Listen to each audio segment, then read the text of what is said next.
Hi, my name is Jessica Morris, and this is my final project for my Witness to Genocide class with Dr. Mary Johnson. In this video interview, I talk with Terry Kuhnreich, a beloved teacher at Vineland High School, about her book Journey's End, that discusses the lives and experiences of not only her family, but her husband's as well during the Holocaust.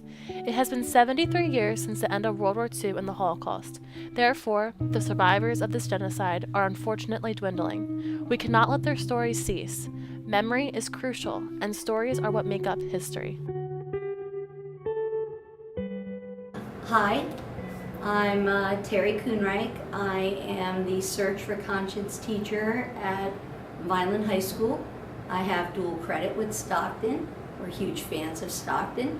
And I am the daughter of Holocaust survivors. The point of this project is Yes.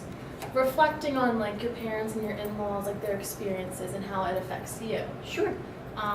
Because as you know, the older we get, the less survivors we have. Yeah, they're really very, very few today. Yeah. In our area, and this used to be, Vineland was a large, had a large Holocaust survivor population, not today. Sad. Yeah. Exactly. So, in your book's preface, you state, "My parents were bitter, but there was always a veil of sadness." Can you explain or expound upon that more? Yeah, you always knew, or at least I always knew, that there was a longing for the family members that they lost. As you know, they lost a baby, and that was very hard. My father lost all of his brothers and a sister. My mother lost everybody on her side, and you could be happy, you could move forward, and you love your current family, your immediate family, but you could see the sadness for what they've been through and what they lost. It's always there. It's a big part of who they are. So, yeah. Did you ever find yourself upset that they were not bitter? That they were not bitter? No. I think they had a right to their own feelings, and I kind of was amazed that they weren't bitter, because I don't know if I could be as collected as they were. They didn't hold grudges, and every now and then they would say something that would show there's a little piece still held on to, but overall they moved forward. But their heart sometimes would still lay in the past, very hard. But no, they were, I admired every aspect of my parents. They made me who I am today, so yeah. So in Arthur Kuhnreich's section, Yes. he states that he categorically refused joining the Judenrat. Why is that so? Okay, the Judenrat, even though the Jews were forced to participate in the Judenrat, you were a number, you were collected, they had access to you, and then a lot of people looked down at the other Jews, looked down at the Judenrat and thought that in some respects they were traitors. It really depended on your perspective of what the Judenrat was. So I could see Arthur, knowing him the way I did, he was very independent and wanted to be free and not be tied to anything. So I think that's probably why he took that path. Were you surprised when you learned that the children threw their sandwiches at those forcibly participating in the death marches? Because I know Schindler's List, when they looked out on the trains, they made Yes. the killing motion. When I read that, I even the SS and the guards, they didn't know how to react. They were shocked themselves that Yes. these children were throwing their sandwiches at them. You had, look, when you talk about this period of time, you have the good, the bad, the ugly, the in-between. There were good, and you did have people that would throw food. That wasn't uncommon. Farmers that would bring apples and then be told shoo them off.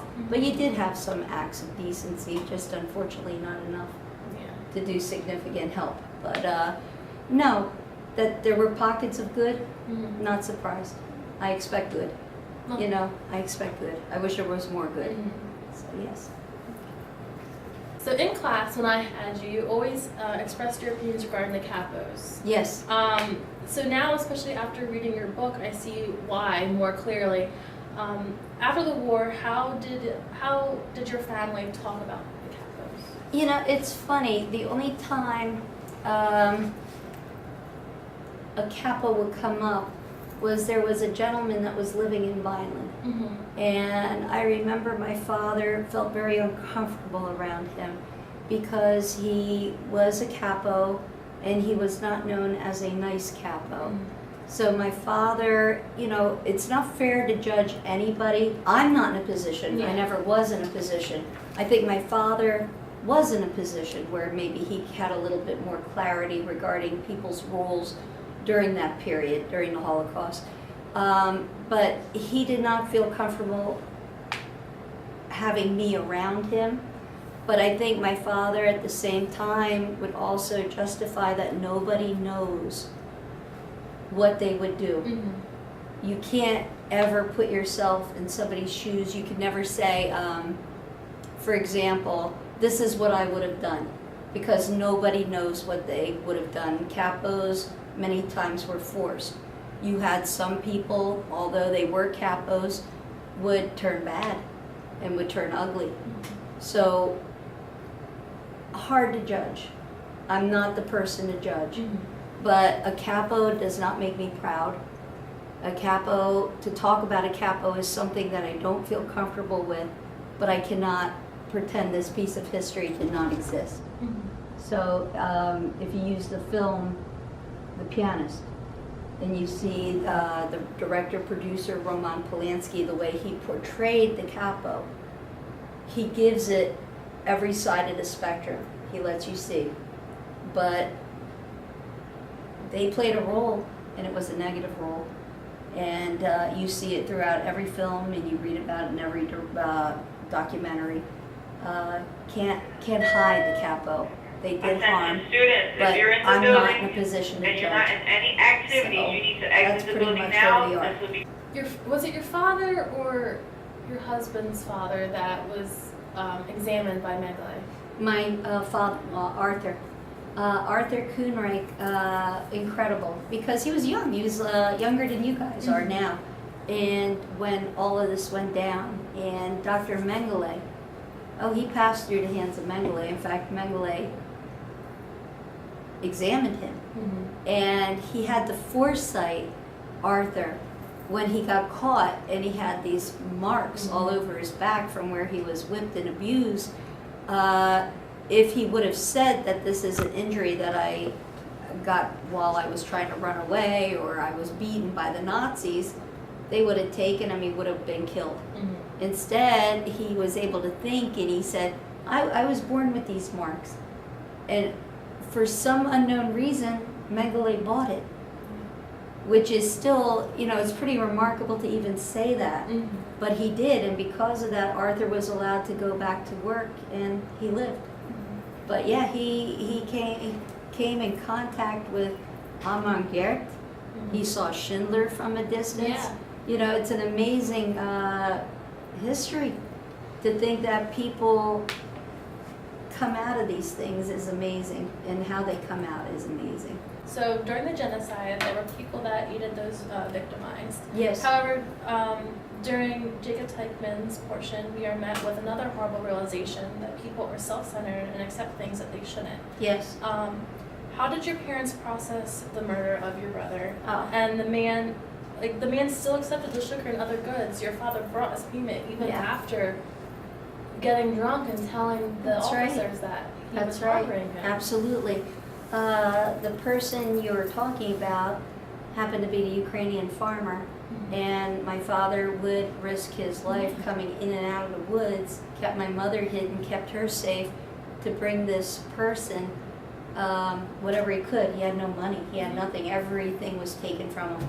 So my dad would find sugar, he would find flour, whatever he could, and bring it to this farmer. And it wasn't until after the war, like you said, that he found out what happened. But the pain of losing a child under any circumstance is irreparable. You never get past that. That's a loss that can't even be described. And I know for my father, I just know he always wanted to have a boy, to have a son. He had 4 brothers. And that hurt. It hurt him terribly. So I was like the boy that he always wanted. So I would be his partner in things. We'd work together, carpentry, paint. I'm actually quite good, and it's because I learned from him. And then my mother, that's what I'm talking about when you looked at the eyes, the sadness was there. There was a horrible tragedy. A friend of my sister, when I was a kid, the girl that my sister knew, her parents were survivors. They lived down the street from where I was growing up in Norma, and their daughter was killed. She was a student, I believe, at Temple University. There was no break-in. I think she accidentally let somebody in, and they found her body dead the next day. And I remember I was young, and the woman came to our house, and like she often did, they communicated, and the lady was talking about how awful it was, the death, and how sad.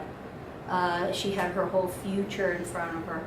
And I remember when the lady left, my mother was talking about her baby that she lost, and she said, as hard as it is to lose a daughter at, I think the girl was maybe 20, 21 at the time, she said to lose an infant where all the hope is there, the whole future.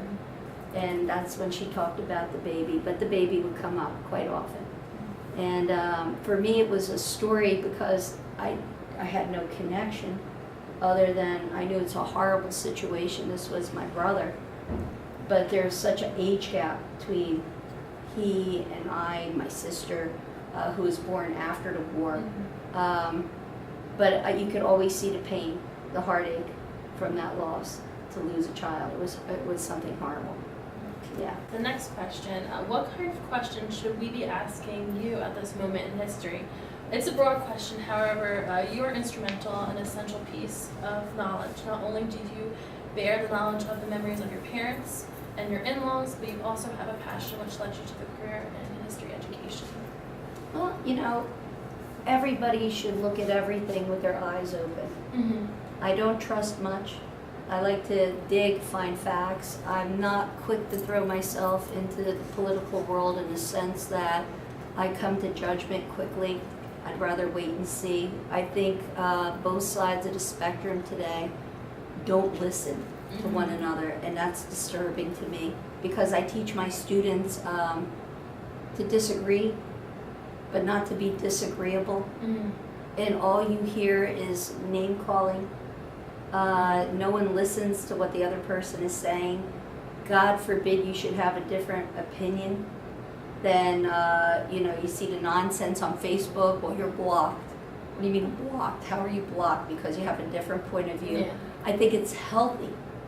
I love the fact that we live in a country where you have a two-party system and everybody can share a different perspective. But you have to be careful with name calling. For example, whether you like Trump or not, I'm not here to say, who should like and who shouldn't. But when people use names like fascist, he's not a fascist. Use a different term. You can say whatever you want, but get your history, or to compare to Hitler. I mean, when you compare somebody to Hitler, know your history. Know who you're dealing with, or the bad mouthing, whether it's Obama, Clinton, race shouldn't be a part of it. It should be the merit, the situation. You disagree, fine, healthy, argue, but the name calling has to stop. The intolerance of one another, and the idea that, God forbid, you think differently. That should be welcome, not discouraged. It troubles me that on college campuses that people are being told who they can hear and who they can't. The Antifa. I understand demonstration. I'm in favor of demonstration. I've been in demonstrations my college years. But what's your message? What are you trying to get across? That should be foremost, and that should be very important. And people should stop and listen and not name call and not act like children, because you're not setting a very good example. The key is, I don't even like the word tolerance, because to me tolerance means, well, I'll deal with you. I like acceptance. Hear me, see me, view me, You don't like something, sit and talk. Don't accuse me. Let's clear the air. And I don't think our politicians are doing that right now, so something needs to be addressed. I know, I used to love like having like the discussions in class, Yes. and like we all heard each other, and then you go on like social media and it's everyone attacking one another Exactly. and not listening. Like you could have a perfectly sound argument and they'll just totally Yes. close their eyes and say whatever they think they like know what it is. And they're quick to name call. Mm-hmm. They're very quick to name call. Right away you hear words like misogynist, anti-Semite, racist. They may be true in some cases. But if you make it so general and so broad where it has no reality, these topics are real topics. Know what you're saying before you make an accusation. The word bullying is very real. We do a large component here on bullying. I take the topic very seriously. But name calling for the sake of name calling, politicizing something for the sake of your own political agenda, I'm not in favor. Have a cause, have the cause mean something to you. And do what my father always said, treat everybody with respect. And if you could do that, then you should be able to reach a common goal. And if not, time to walk away from that table. You're beating your head against a wall. It's not going anywhere. So, like you said, our discussions were open. Nothing's off the table. And respect for everybody's view. And I'm not seeing a whole lot of respect these days. Really? Yeah. Not in class. Oh, not in the class. Okay. No, good. class I was is like, oh fine. no, exchange. No. Class. Okay. Class is no. Class actually, I'm very impressed with my students. I love the fact that most of the time, a good amount of the time, they're very open-minded. And they're willing to share their views and their ideas, and they're not afraid to say what they think. And that's how it should be, because they understand that within these four walls, your opinion matters to me, whether I agree with you or disagree. You remember what I always said, I'm not here to convert you, I'm here to shed light, make you come to your own conclusion. It's about critical thinking. So if you could go out and think and use your head and use your rationale, I created a good student. It's not about indoctrination, it's not, oh, you must believe my way, because that's not doing you a service. But to get you to see from different points of view and then reach a conclusion, my job is done. Yeah. What are your thoughts on Holocaust deniers? Has your parents or yourself ever had the experience of dealing with them? Fortunately, as far as I know, my parents knew what Holocaust deniers were, but I don't think they've ever dealt with them firsthand. Now, as you know, I brought KKK into the room. I had one in last week. You did? Yes, I did. Former Grand Wizard, dealt with David Duke, John Gotti, Joey Marlino, between the mob and the KKK. When he was in the KKK, he's out now. Yeah, he was a denier. They don't believe the Jews exaggerated, there were no ovens, none of this nonsense. It's just ridiculous to me. I can't even, you have to take it seriously, because it's unfortunate that there are going to be people that are swayed by that nonsense, but there's no way to deny the Holocaust and what the Holocaust did to millions and millions of people. So deniers, to me, they are haters. They are anti-Semites. Now that's a legitimate anti-Semite for anybody that can say that. Because my family, my husband's family, and every survivor I've ever known has known people that were sent to the ovens, executed, shot in the woods, shot in their homes, shot in their yard. So no, denier is just a bigot, a hater, and somebody not worth talking to.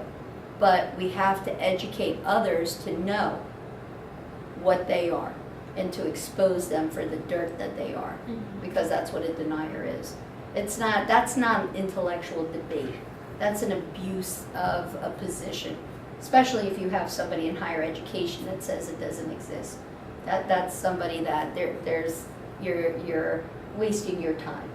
But a denier, I don't have anything good to say about a denier. I had a class last semester. It was the non-Jewish victims of the Nazis. Yes. And we had like current events every day, and there was one like older lady. I guess the media like dubbed her like the Nazi grandma. Nice. And like she like was like she's 90 years old, and she constantly like writes and denies that the Holocaust happened. I'm like, you were alive for Yeah. it. But some of them are actual believers. That's the tragedy of it. Some people just don't want to wrap their head around the hatred. Maybe they still hang on to a lot of those old ideas that they themselves hate Jews. So why not say Mel Gibson? Mm. Mel Gibson grew up with a father that said there were no ovens, that the Jews exaggerated, and it's not true. Therefore, he grew up to be an anti-Semite. It came out late, but that's who he really is. He was exposed for the reality of what he is. And to say it didn't is to brush away history, to take it away. That's like saying there were no slaves in this country. How in the world can any rational human being say something like that? Mm-hmm. It existed, it's real, and like I said, haters. Yeah. That's all. With the rise of like internet and social media usage, everything is being more said behind a screen. Yes. How should people react to things like jokes or memes regarding genocide, like the Holocaust? Okay, there's something, you know I have a sense of humor, Mhm. and there's a right way to joke, there's a wrong way to joke. I think common sense would dictate how far you take that joke.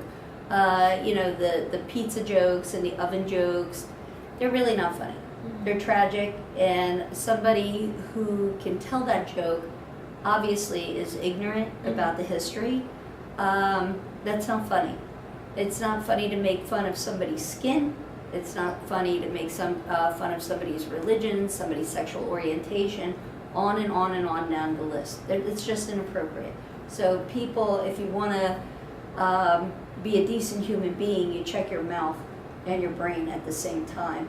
And I would strongly suggest find another set of jokes, because it's totally inappropriate. It's wrong. Totally agree. Yes. Okay, so take the Boko Haram. Yes. How can we try and end violence like that today? Wow. If I had the answer to that, I think I could retire, get on my cruise line and go.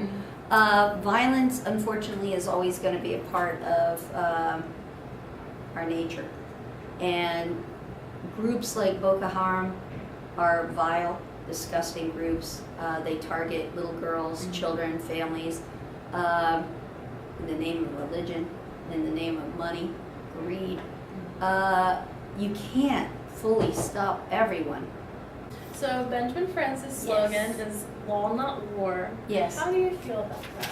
How do I feel about it? Honestly, realistically, I don't think he can prevent war. I think you have good in the world, you have evil in the world. Think about World War II. If the Americans didn't go in, if Japan wouldn't have attacked us, you could tell Roosevelt wanted to get into it because of the relationship that he had with Churchill, but he was also concerned with the vote and being reelected. And Japan sort of pushed us into the war, but we needed to be in that war. And sadly, I'd love to live in a society where war would be gone and you could just sit down and talk and rationalize. But when you have a world where you have groups like Boko Haram, ISIS, Hezbollah, Hamas, Fatah, and I could go on and on, it's tough. It's really tough. Iran today is a concern when they get their nuclear power. They pretty much said what they're going to do with that nuclear power. And anybody tells you we need nuclear power for peace, I need you to think again on that. But it's unfortunate, but I think war will always be a part of our vocabulary, and not everybody follows laws. So as much as I respect Ben, and I think he's a brilliant man with a big heart, and if more people would be like Ben, no war. But sadly, I don't think we could get rid of with laws. It's like we have laws that say no drugs. We now have an opiate epidemic. no guns. You see where that's going. We have problems, and unfortunately, war is one of those problems. But I think we should do everything in our power to avoid it. But there are times where, unfortunately, to save the good, you have to. And it's sad. So memory is essential. So how should people remember the Holocaust? They should remember the Holocaust as one of the worst periods in history of all mankind. The inhumanity shown to people, the cruelty, the barbarity, the evilness. They should study it. They should learn. Hopefully, step by step, change is a slow process. And if people learn about the Holocaust, learn what not to repeat. Everyone has to understand, when you look at the Holocaust, you have to look at previous genocides. What makes the Holocaust so unique is the fact that Hitler wanted to exterminate every Jew on the planet. But if you look at Namibia, and look what the Germans did in Africa, for example. If you look at what the Turks did to the Armenians, it shouldn't have been a surprise to anyone that the Holocaust came about. In fact, Hitler said, when he talked about the Armenians, he said, here you're killing Christians, and nobody says a word. The Jews were never liked, never welcomed. So we're killing mass numbers of Jews. Anybody going to say anything? No. So unfortunately, we have to study, and we have to learn, and study it from every corner and every aspect, and do our best. Can we prevent it? Can we prevent war? Can we prevent genocide? Obviously, we haven't been able to do that. All you have to do is look around the world and see the genocide, see what's going on today. But we have to do our best to try and to diminish as much pain and bad as humanly possible. If we can do that, there's small steps in the right direction. So nobody with a brain likes war. Nobody with a heart can say genocide is good. I don't care who it is, it's not good. And we have to do everything to prevent it, and through education. To me, education is everything. If we can educate people and get them to think and talk, we're already ahead. But isn't it Ocampo that believes that education is like the key to it? Oh, absolutely. And I agree. My father used to say, and you have to understand, growing up with survivors is very different than the normal childhood. To me, nobody was better than my parents. To this day, nobody's better than my parents. But my father used to say, it was always very important for my father and my mother was highly educated, that I get a good education, that my sister and I both do well in school.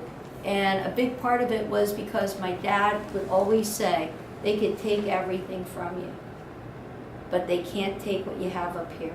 That's yours, that's permanent. And an education will always help you down the road. And you see, even if we watch a film, if you read a documentary, sometimes, yes, it was luck that saved you. Sometimes it was intellect that saved you. Sometimes you can't educate somebody to have common sense.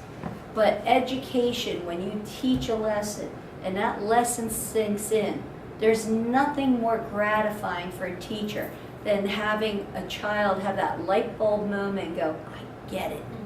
I get it, I understand it. And you want to be an educator. Yeah. You will understand that when you experience it. That's more to me than anything as a teacher. Not to ramble, but we do the alumni, Search for Conscience alumni, and we go into the different elementary schools and we teach why you should not bully, and what do you do if you come in contact with a bully. Well, I was talking to the principal at Many School. I was at the board meeting last week, and she came up to me and she said, I just want you to know, your students make a big impression on my little guys. And she gave me an example. She said one of our little kindergartners was being picked on by a fourth grader. And one of my students, we just did her classes, went over to the kid that was picking on the little kindergartner and said, "We just learned from Search for Conscience why you should not be doing this, and it's wrong." They actually said that and got the kid to back off. Now, will that always happen? No. But it happened this one time. That's one more time than it not happening. So, you know, the goal is to enlighten and to educate and to expose. We did genocides today. We talked about, you know, the project that you did where we talked about Nanking and the Armenian, and we went on and on about different genocides. And a lot of kids didn't have a clue about these genocides until we went over. So it's important you know these things. You understand a person better. You understand better where I came from, where my parents came from, because of what they lived through, what I learned and what I picked up on. So it makes you a better product. It's very important.